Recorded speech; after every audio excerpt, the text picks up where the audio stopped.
Hello दोस्तों, स्वागत है आपका मेरे यूट्यूब चैनल अभिषेक फैक्चुअल यूपीएससी में। हमने इंडिया ईयर बुक के 14 चैप्टर कवर कर लिए हैं। और अगर आपने अभी सारे वीडियोस नहीं देखे हैं तो आपसे रिक्वेस्ट करूंगा कि आप सारे वीडियोस देख लीजिए।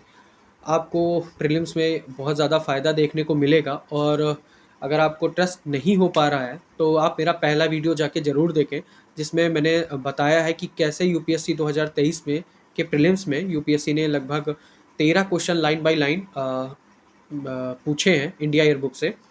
आप ज़रूर दूसरी किताबों में पढ़ पाएंगे, लेकिन अगर आपको किसी एक बुक से 13 क्वेश्चन मिलते हैं तो आपको ज़रूर उसे प्रेफर करना चाहिए। और अब तो दिन भी बढ़ गए हैं, तो हमने 14 चैप्टर कवर कर लिए हैं। आगे 15वां चैप्टर देखते हैं इंडिया ईयर बुक का, जो रिलेट करता है वेलफेयर कल्याण से। ठीक है, तो आइए देखते हैं कि इस चैप्टर में क्या इंपॉर्टेंट फैक्ट्स हैं, क्या डाटा है। और इस चैप्टर से यूपीएससी ने लास्ट टाइम प्रीलिम्स में दो क्वेश्चन पूछे थे। एक क्वेश्चन ये संविधान दिवस समारोह करके था, मतलब ये 29 अगस्त 1947 को ड्राफ्ट कमेटी को लेके था, जो कथन और कारण में पूछा गया था। और इसके साथ दूसरा क्वेश्चन पूछा गया था अनुसूचित जनजातीय क्षेत्रों को लेके, वो मैं आगे आपको दिखाऊंगा। अब आइए देखते हैं कि इस चैप्टर में क्या क्या इंपॉर्टेंट चीज़ें हैं। इससे आगे बढ़ने के लिए मैं आपसे ये कहता हूँ कि अगर आपने वीडियोस अभी सारे नहीं देखे हैं तो आप उन्हें देख लीजिए। और अगर आपने अभी चैनल को सब्सक्राइब नहीं किया है तो चैनल सब्सक्राइब कर दीजिए और अपने सर्कल में शेयर कर दीजिए। ठीक है, तो आइए आते हैं चैप्टर पे। तो अनुसूचित जातियों तथा जनजातियों का कल्याण। अनुसूचित जातियों की सुरक्षा के लिए संविधान में अनेक प्रावधान किए गए हैं। दो अधिनियम इन्हें बनाए गए हैं, वो क्या है? एक है छुआछूत अनुसूचित जातियों अनुसूचित जनजातियों के विरुद्ध अत्याचार, ये बहुत महत्वपूर्ण है। जो है नागरिक अधिकार संरक्षण अधिनियम 1955, अनुसूचित जाति और अनुसूचित जनजाति अधिनियम 1989।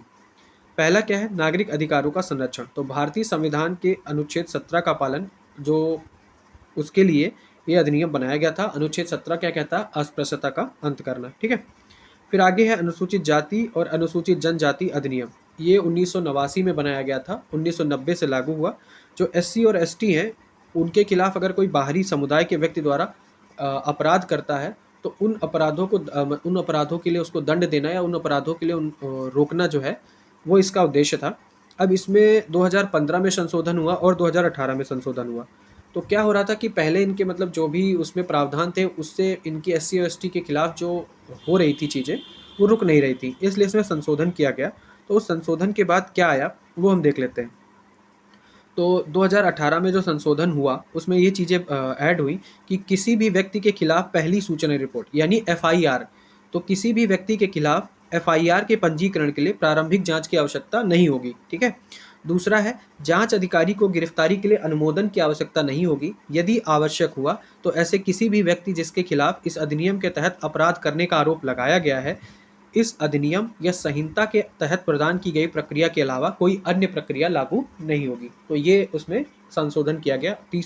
दूसरा और क्या है कि संहिता की धारा 438 के प्रावधान किसी न्यायालय के किसी निर्णय या आदेश या निर्देश के होते हुए भी इस अधिनियम के तहत किसी भी मामले पर लागू नहीं होंगे। ठीक, देखते हैं राष्ट्रीय अनुसूचित जाति आयोग। तो राष्ट्रीय अनुसूचित जाति और राष्ट्रीय अनुसूचित जनजाति आयोग की स्थापना वर्ष 1990 में संविधान के अनुच्छेद, यहाँ पे 383 है जो मिसप्रिंट है, 338 के अंतर्गत की गई थी। उसे 89 कॉन्स्टिट्यूशनल अमेंडमेंट 2003 के बाद दो भागों में बांट दिया गया। जैसे पहला क्या था? अनुसूचित जाति आयोग और राष्ट्रीय अनुसूचित जनजाति आयोग।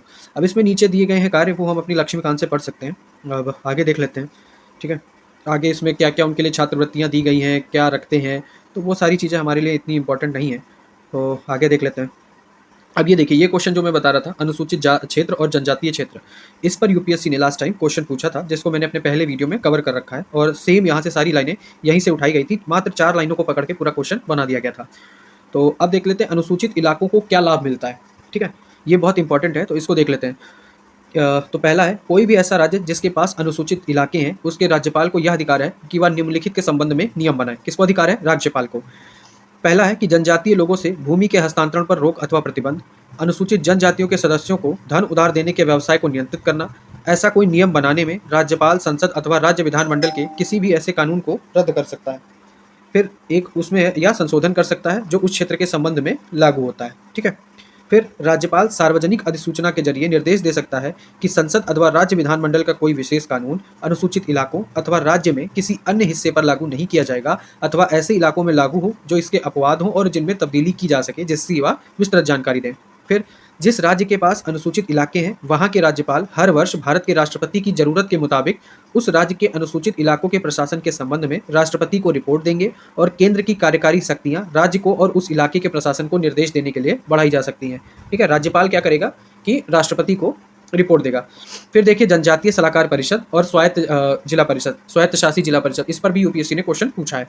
तो देख लेते हैं जनजातीय सलाहकार परिषद क्या है।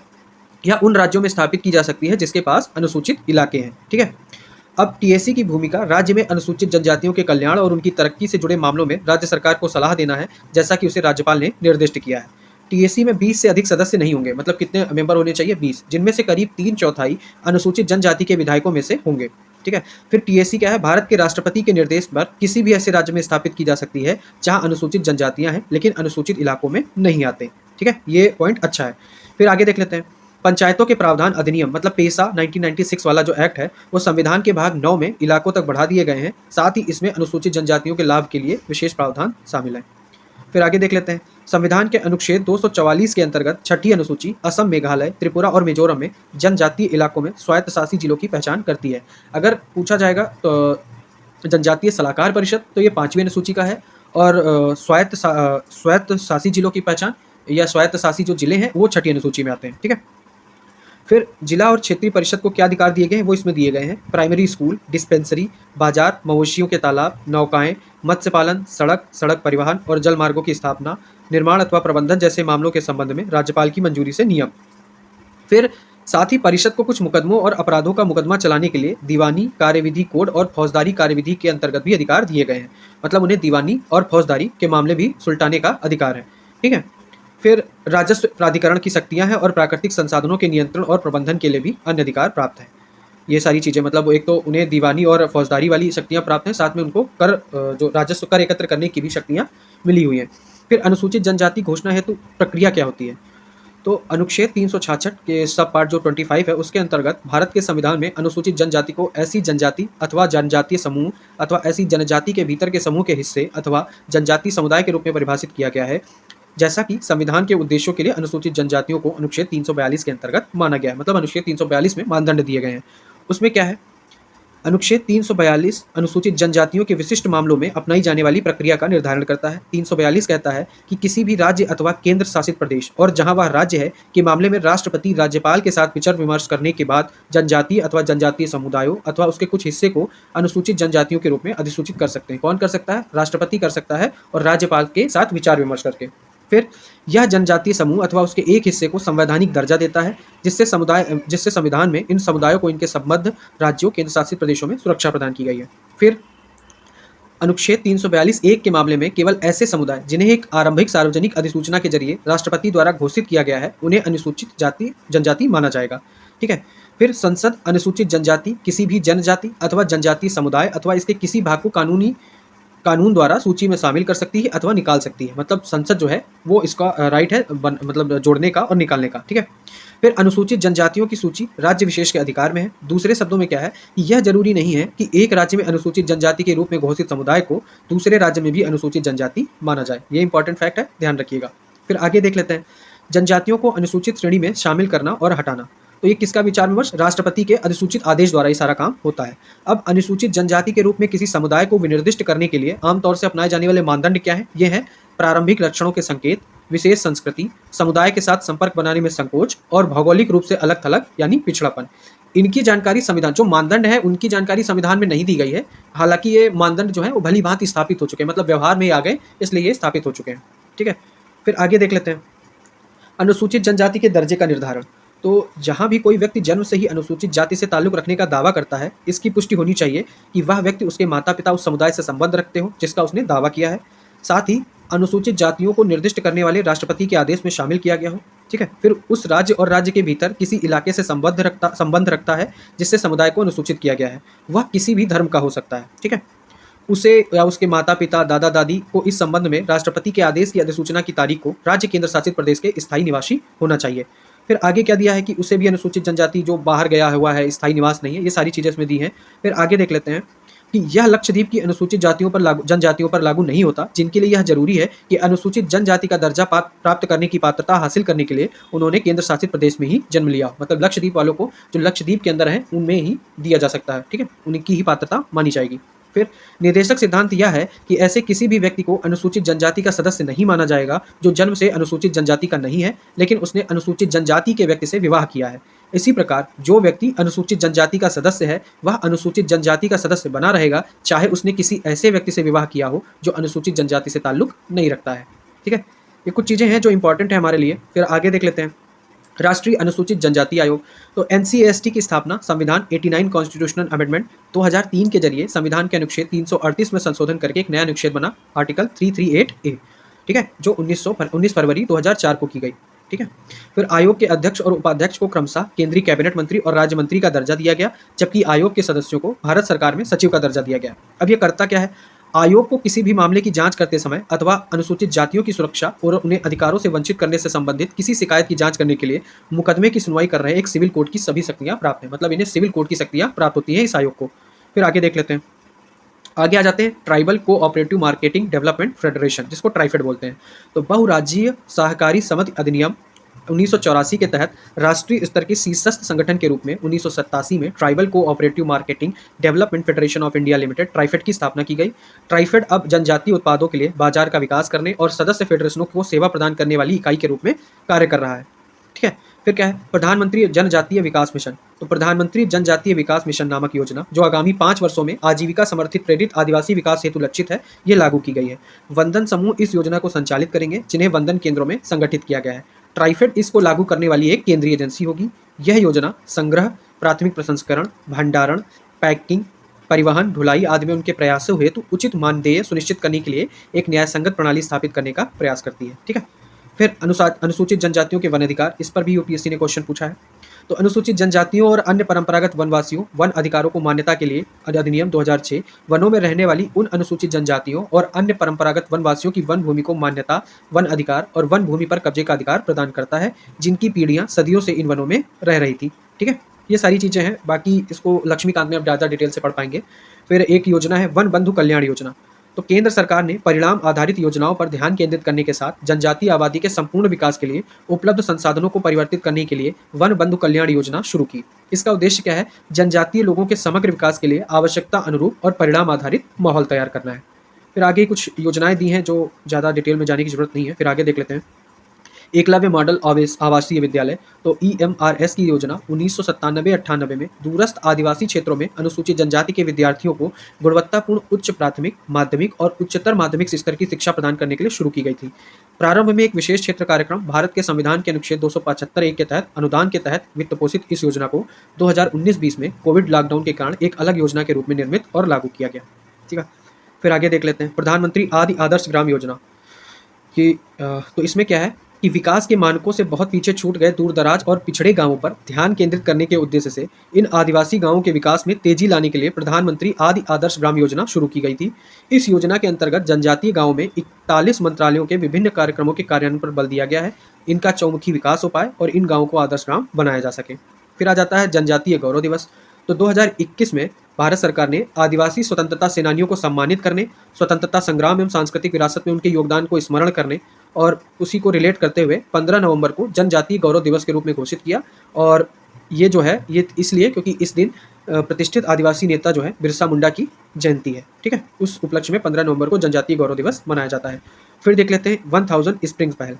तो UNDP ने जनजातीय कार्य मंत्रालय के सहयोग से वर्ष 2019 में 1000 स्प्रिंग्स इनिशिएटिव प्रारंभ किया था। इसका उद्देश्य प्राकृतिक झरनों की रक्षा और संरक्षण करना है, ताकि मुश्किल और दुर्गम क्षेत्रों में रिहाइश वाले आदिवासी समुदायों के लिए सुरक्षित एवं पर्याप्त पानी तक पहुंच सुनिश्चित हो पाए।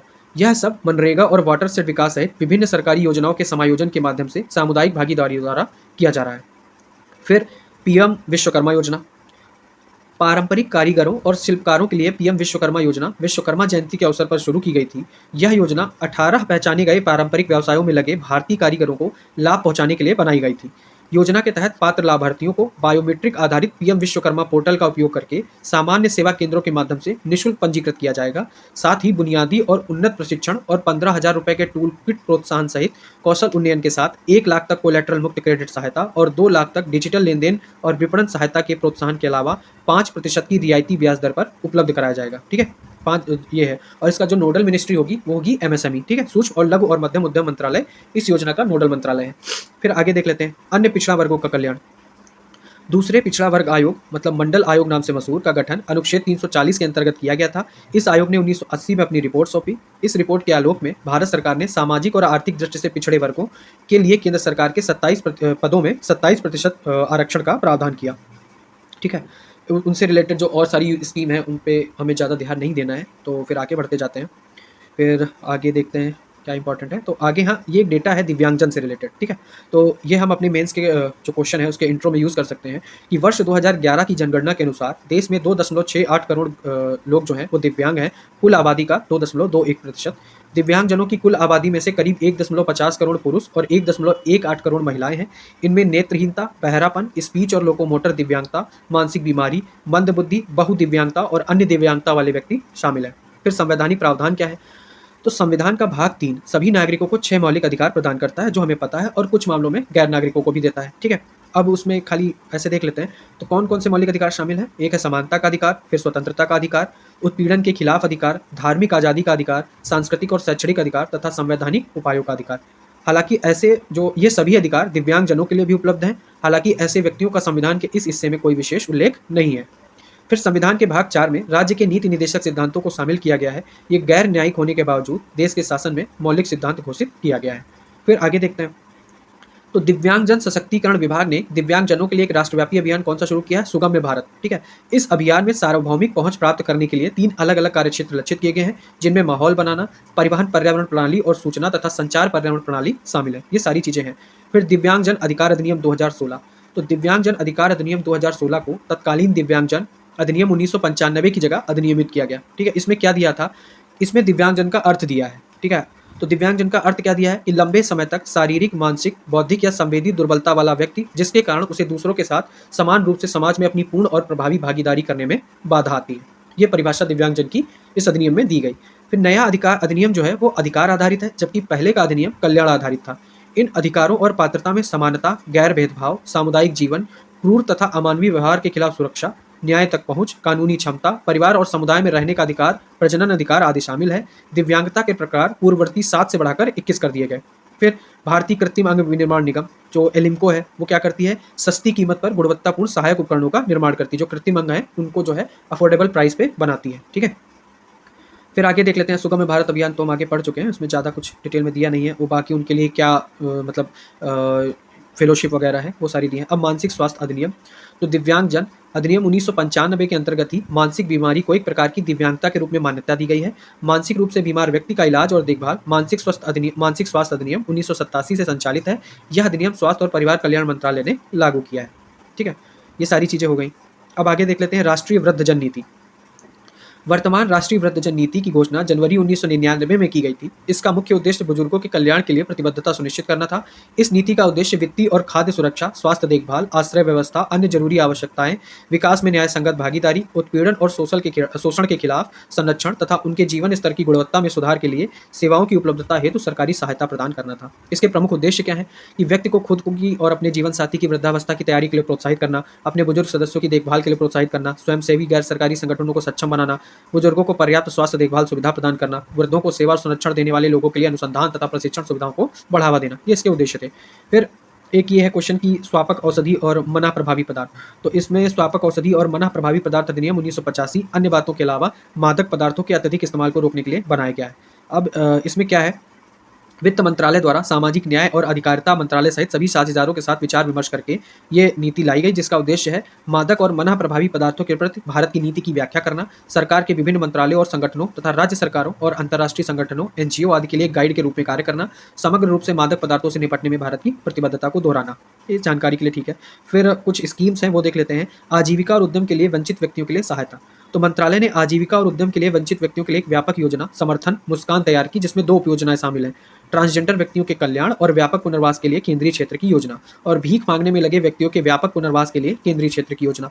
इस योजना में ट्रांसजेंडर व्यक्तियों और उन सभी व्यक्तियों जो भीख मांगने के कार्य में लगे हैं के कल्याण के कई व्यापक उपाय शामिल होंगे, जो पुनर्वास, चिकित्सा सुविधाओं के प्रावधान, परामर्श, शिक्षा, आर्थिक संबंधों आदि पर व्यापक रूप से केंद्रित होंगे। साथ ही राज्यों, यूनियन यूटीज, स्थानीय शहरी निकाय, स्वैच्छिक संगठनों, समुदाय आधारित संगठनों और अन्य द्वारा समर्थित भी होंगे। तो सिर्फ इसमें मोटा-मोटा जानकारी लेनी थी, वो हमने ले ली। फिर एक है प्रधानमंत्री दक्षता और कुशलता संपन्न हितग्राही योजना, जिसको पीएम दक्ष के नाम से जानते हैं। ठीक है। तो मंत्रालय कूड़ा बीनने वालों सहित अनुसूचित जाति, अन्य पिछड़ा वर्ग, अनधिसूचित जनजाति, डीएनटीज, ईबीसी, सफाई कर्मचारी सहित समाज के सामाजिक, शैक्षणिक और आर्थिक रूप से हाशिए के वर्गों के सशक्तिकरण के लिए काम करता है। 2020-21 में कचरा बीनने वालों सहित एससी और सफाई कर्मचारियों को शामिल करने के साथ ओबीसी, ईबीसी, डीएनटी के लिए कौशल सहायता की मौजूदा योजना को संशोधित किया गया और इसे केंद्रीय क्षेत्र योजना के रूप में प्रधानमंत्री दक्ष या पीएम दक्ष नाम दिया गया, और इसमें इनके वही कौशल और इंटरप्रेन्योरशिप को मतलब बढ़ाना है। ठीक है। फिर आगे देख लेते हैं अल्पसंख्यक। तो अल्पसंख्यक कार्य मंत्रालय का गठन 2006 में किया गया था। इसका उद्देश्य क्या है? 6 अधिसूचित अल्पसंख्यक समुदाय, कौन कौन है उसमें? मुस्लिम, ईसाई, सिख, बौद्ध, पारसी और जैन। इनके कल्याण और इनके सामाजिक आर्थिक विकास के लिए नीतियां बनाना है, कार्यक्रम बनाना है, जो कि भारत की कुल आबादी का 19% से अधिक है। अल्पसंख्यकों के लिए 15 सूत्री कार्यक्रम की घोषणा 2006 में की गई थी। अब इसमें क्या क्या है वो सारी चीज़ें हैं, वो उतना इंपॉर्टेंट नहीं है। फिर आगे देख लेते हैं इनके लिए क्या योजनाएं हैं। फिर एक स्कीम आती है प्रधानमंत्री जन विकास कार्यक्रम। तो यह योजना जो है वो सेंट्रल स्पॉन्सर्ड स्कीम है, जिसे बहुक्षेत्रीय विकास कार्यक्रम के नाम से जाना जाता है। इस कार्यक्रम को चिन्हित क्षेत्रों में बुनियादी ढांचे और बुनियादी सुविधाओं के विकास के उद्देश्य से कार्यान्वित किया जा रहा है। इस योजना को वित्त वर्ष 2022-23 में संशोधित किया गया, करंट में है तो देख लेते हैं इसको। और इसे देश के सभी जिलों में लागू किया जा रहा है। इसे राज्य यूटीज के संरक्षण में कार्यान्वित किया जा रहा है और यह परिसंपत्तियों के प्रबंधन और संचालन के लिए जिम्मेदार है। योजना के तहत राज्यों, केंद्र शासित प्रदेशों को हिस्सेदारी के अनुसार धनराशि प्रदान की जाती है।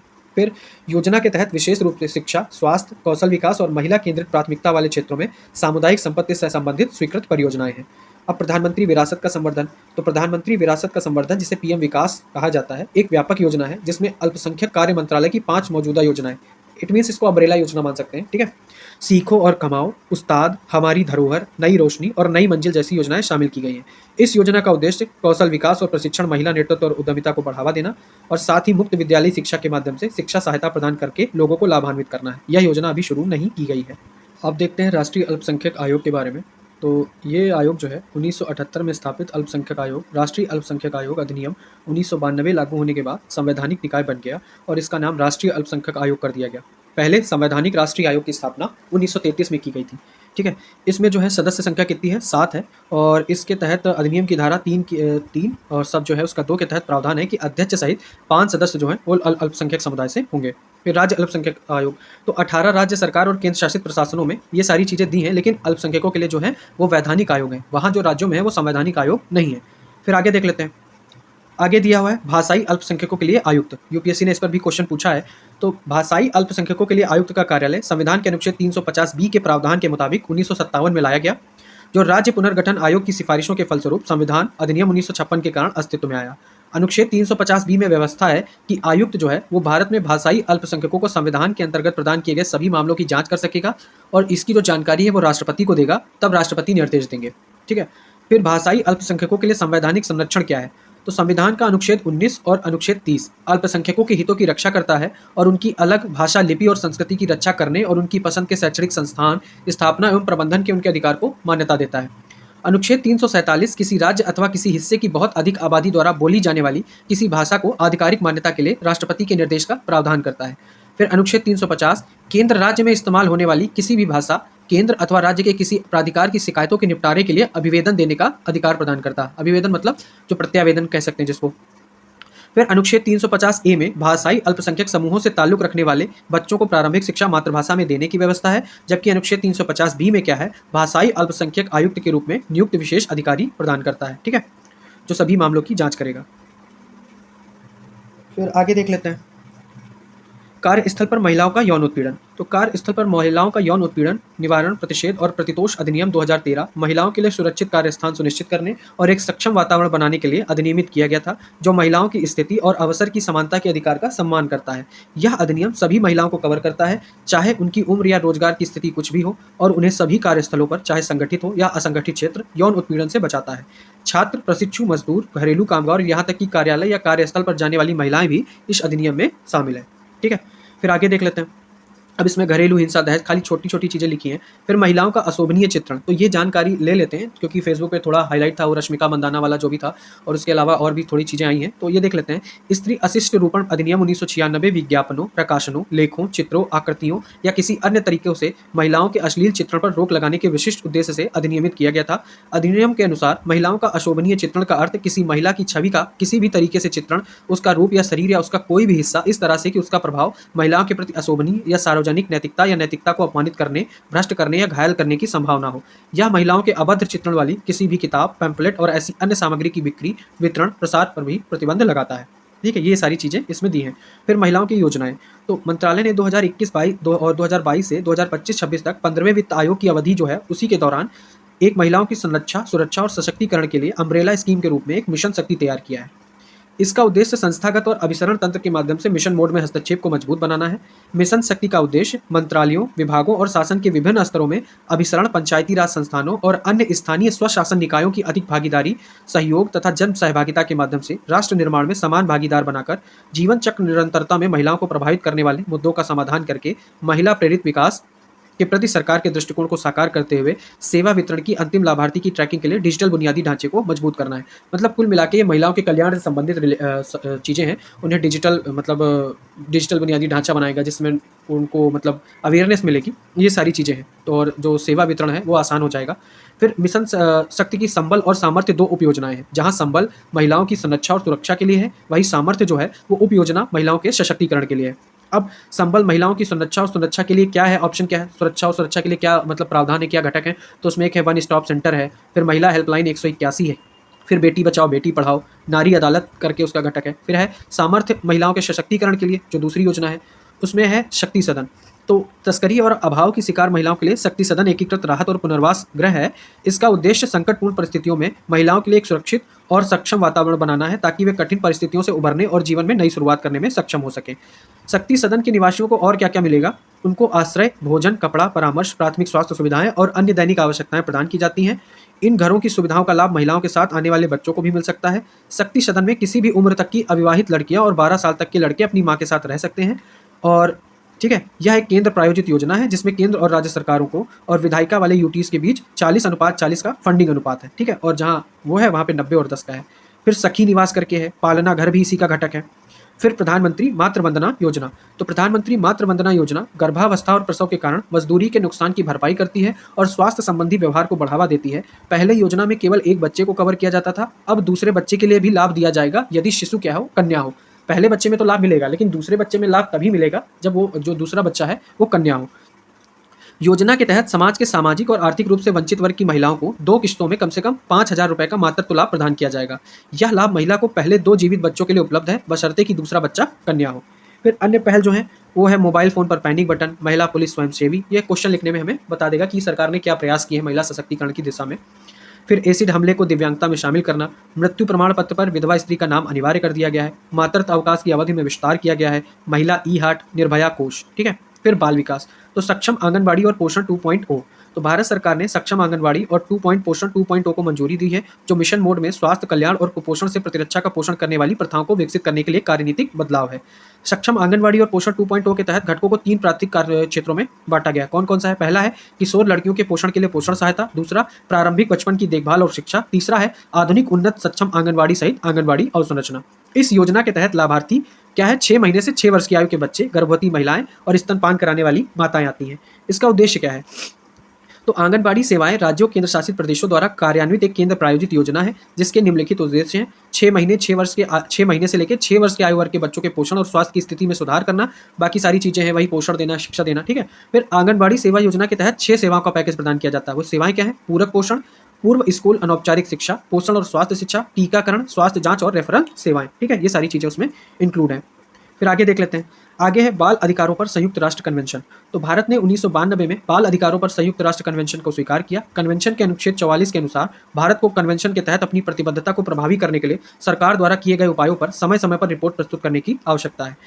पास्को अधिनियम 2012। तो बाल शोषण के मामलों से निपटने के लिए एक विशेष कानून यानी लैंगिक अपराधों से बालकों का संरक्षण अधिनियम 2012 पारित किया गया। अधिनियम बच्चे को 18 वर्ष से कम आयु के किसी भी व्यक्ति के रूप में परिभाषित करता है। यह अधिनियम लैंगिक रूप से तटस्थ है और सभी बच्चों को यौन हमले, यौन उत्पीड़न और अश्लील साहित्य के अपराधों से सुरक्षा प्रदान करता है। इसके प्रावधानों के तहत किए गए अपराध को गंभीर माना जाता है जब वह किसी व्यक्ति द्वारा बच्चे पर विश्वास या अधिकार की स्थिति में किया जाता है, जैसे कि सुरक्षा बलों का सदस्य, लोक अधिकारी, लोक सेवक आदि। ठीक है, 2016 को ई बॉक्स की शुरुआत की गई अपराधों और शिकायतों को और सुविधाजनक बनाने के लिए। फिर लैंगिक अपराधों से बालकों का संरक्षण अधिनियम 2019 को प्रभावी बनाने के लिए अधिसूचित किया गया था। इस अधिनियम में संशोधित प्रावधानों के एग्रेवेटेड पेनेट्रेटिव सेक्सुअल असॉल्ट के मामलों में मौत की सजा को संभावित सजा के रूप में पेश किया गया। चाइल्ड पोर्नोग्राफी की परिभाषा दी गई और उसके अनुरूप उसकी सजा का भी प्रावधान किया गया। फिर किशोर न्याय, बालकों की देखरेख और अधिनियम 2015। तो ये अधिनियम 2015 में बना, फिर इसको 2021 में संशोधन किया गया, जो बच्चों की सुरक्षा, संरक्षा, गरिमा और कल्याण सुनिश्चित करने के लिए प्रमुख कानून है। अधिनियम के तहत किशोर न्याय नियम और दत्तक ग्रहण विनियम भी घोषित किए गए। इसके साथ ही किशोर न्याय संशोधन अधिनियम 2021 जिला मजिस्ट्रेट को जेजे अधिनियम 2015 के कार्यान्वयन के लिए केंद्र बिंदु के रूप में कार्य करने और दत्तक ग्रहण के मामलों का निर्णय लेने का अधिकार देता है। मतलब कौन इसकी देखरेख कर सकता है? जिला मजिस्ट्रेट इसमें अधिकार मतलब अपना निर्णय ले सकता है, उसको ये अधिकार है। फिर मिशन वात्सल्य। तो मिशन वात्सल्य का उद्देश्य बच्चों के लिए एक संवेदनशील, सहायक और समकालीन पारिस्थितिकी तंत्र को बढ़ावा देना है, क्योंकि वे विभिन्न आयु और अपने विकास के चरणों को पार करते हैं। यह एक केंद्र प्रायोजित योजना है जो बच्चों के लिए किशोर न्याय अधिनियम 2015 और किशोर न्याय मॉडल अधिनियम 2016 के तहत अधिदेशित सेवाएं प्रदान करने के लिए राज्य सरकार, केंद्र शासित प्रदेशों के प्रशासनों को वित्तीय सहायता प्रदान करता है। मिशन वात्सल्य के प्रमुख घटक क्या हैं? वैधानिक निकाय, बाल कल्याण समितियां, किशोर न्याय बोर्ड और विशेष किशोर पुलिस इकाइयां। फिर आगे देखते हैं जेंडर बजटिंग। तो जेंडर बजटिंग का संबंध जेंडर उत्तरदायी कानूनों, नीतियों, योजनाओं, कार्यक्रमों और स्कीमों के निरूपण, संसाधन आवंटन, कार्यान्वयन, निगरानी, समीक्षा, लेखा परीक्षा और कार्यक्रमों और योजनाओं के प्रभाव के आकलन से है। कब से शुरू किया गया था? 2000 में जेंडर बजटिंग आ गया था। फिर पीएम केयर्स योजना, ये कोविड के टाइम पे शुरू की गई थी उन बच्चों के लिए जिन्होंने अपने माता पिता या दोनों को मतलब खो दिया है, ठीक है, या अपने दत्तक माता पिता को खो दिया है। तो इसमें उद्देश्य क्या है कि निरंतर तरीके से बच्चों की व्यापक देखभाल और सुरक्षा उनकी सुनिश्चित करना और स्वास्थ्य बीमा के माध्यम से उनकी सेहत की देखभाल, उन्हें शिक्षा के माध्यम से सशक्त बनाना और 23 वर्ष की आयु तक पहुंचने पर वित्तीय सहायता के साथ आत्मनिर्भर अस्तित्व के लिए तैयार करना। फिर आता है राष्ट्रीय महिला आयोग। तो राष्ट्रीय महिला आयोग अधिनियम 1990, ये महिलाओं के अधिकारों और हितों के संरक्षण और प्रोत्साहन हेतु वैधानिक निकाय के रूप में 1992 में इसकी स्थापना की गई थी। मतलब 1992 में एक वैधानिक निकाय के रूप में स्थापित हुआ। अब इसमें क्या है? महिलाओं को प्रमाणित करने वाले संविधान के वर्तमान प्रावधान और उनके सारे मतलब जो महिलाओं से रिलेटेड चीज़ें हैं उनमें सिफारिश करना और इनकी जो क्या कहते हैं, इनको सिर्फ सिफारिश करने का अधिकार है, ठीक है, लागू करने का अधिकार नहीं है। तो ये सारी चीज़ें उसमें दी हैं, ये हम लक्ष्मीकांत से कवर कर सकते हैं। फिर आगे देखते हैं राष्ट्रीय बाल अधिकार संरक्षण आयोग। तो एनसीपीसीआर का गठन महिला एवं बाल विकास मंत्रालय भारत सरकार द्वारा 2005 के अंतर्गत एक वैधानिक निकाय के रूप में 2007 में किया गया था, ठीक है। और इसके अतिरिक्त बच्चों, ये मतलब किसका किसका रिस्पॉन्सिबिलिटी इस पे है, तो ये देख लेते हैं। बच्चों से संबंधित कानून जैसे किशोर न्याय अधिनियम 2015, पास्को 2012 और शिक्षा का अधिकार अधिनियम 2009 के कार्यान्वयन की निगरानी एनसीपीसीआर करता है, ठीक है। फिर कारा देख लेते हैं।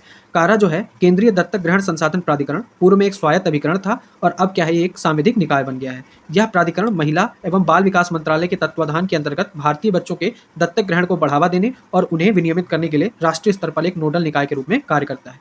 फिर अगला है पुरस्कार, प्रधानमंत्री राष्ट्रीय बाल पुरस्कार। ये भारत सरकार नवाचार, समाज सेवा, शैक्षिक, खेल, कला, संस्कृति और बहादुरी के क्षेत्र में असाधारण उपलब्धियों वाले बच्चों को प्रधानमंत्री राष्ट्रीय बाल पुरस्कार प्रदान करते हैं।